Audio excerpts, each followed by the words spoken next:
now we'll have double the fun here with Jordan Peterson, who inexplicably wore a tuxedo to his interview with Joe Rogan, and not even like a real tuxedo. There's something off about it, but we don't need to get into that. Maybe he's trying to. He said Idris Elba being James Bond would be a forced woke narrative, so maybe he's trying to present himself as a viable option. Good luck with that there, dude, as 007. Here he is on Joe Rogan's show saying that, climate's everything, man. The climate change one is a weird one. So that's because there's no such thing as climate, right? Climate and everything are the same word. And that's what bothers me about the climate change types. It's like, this is something that bothers me about it technically. It's like, climate is about everything. Climate change types, he means scientists. Okay. Okay. But your models aren't based on everything. Your models are based on a set number of variables. Yeah. So that means you've reduced the variables, which are everything, to that set.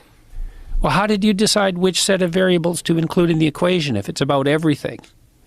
And that's not just a criticism. That's like, if it's about everything, your models aren't right. Because your models do not and cannot model everything. What do you mean by everything when you say... You're the one that's saying it's everything. No one else is saying it's everything.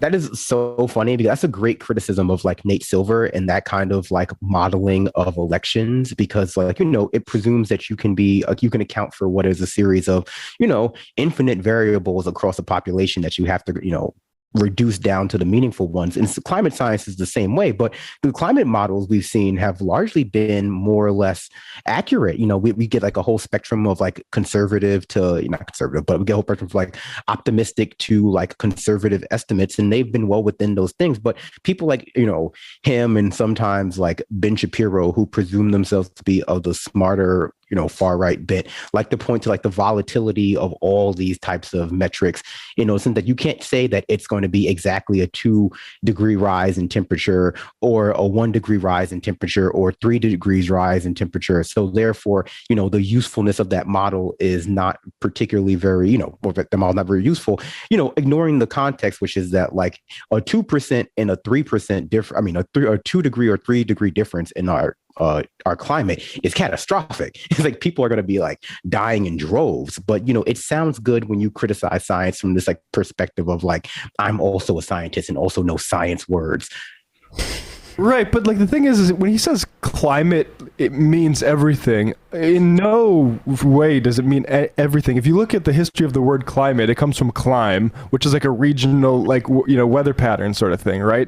It never meant everything under any sense. And so like you don't need to model everything. You don't need to model like what my cats ate yesterday. A few things, I think we could say a couple variables that might be useful to start with. Carbon output and other greenhouse gases, the year, and temperatures. Like those three are a pretty decent start for figuring out what the fuck's going on, I think. Yeah. People have been modeling the climate as well for 100 years. Like that's like over 100 years they've been modeling climate change. They've been talking about it. Yeah, but but did they know it's everything? They didn't include everything in it. There's not. He sounds like the whiny kid that you went to college with that just took mushrooms and like is laying in the grass, touching it. Oh, I'm part of this. Yeah, but I'm part of this, and then it leads him to the exact wrong conclusions about the world. You don't see the same skepticism when people like this are modeling, or like Ben Shapiro or Sam Harris are modeling Muslim demographics in Europe, for instance. Those models where it's just like, by the year 2040, 9 out of 10 people are going to be Muslim in France, so we better, start doing some severe stuff to this population. Those models, those check out. Travis View of QAnon Anonymous podcast, he had a great tweet about this. He said, "How is physics a science if it's supposed to study all of space and time? My 14th birthday, the 7th season of The Simpsons, and the rivers of Idaho are all part of space and time, yet I never see physicists including those in their equations." Really makes me think, dude. This is definitely Oh, good. No, I was going to say, that's sort of my thing about, Jordan Peterson. I was like sort of saying this about last time we spoke about him. We were talking about like his self-help stuff. Like he just is the perfect guy for people who just like someone who just likes someone who tries to sound like they know what they're talking about. Yeah. Like he just puts like in this interview with Rogan, he just says all these things and throws out this, like, you know, anyone who's actually listening to the substance of what he's saying will hear that it's bullshit. Like it's just, he's just making no sense. Yet if you're just there for Jordan Peterson and you just think he talks smart, I mean, he's basically serving up exactly what you want to hear. Yeah. You don't understand it. Why don't you understand what Jordan Peterson's saying? It's not because it makes no sense. It's because he's too smart for me. So he must be onto something. That's what his audience is thinking.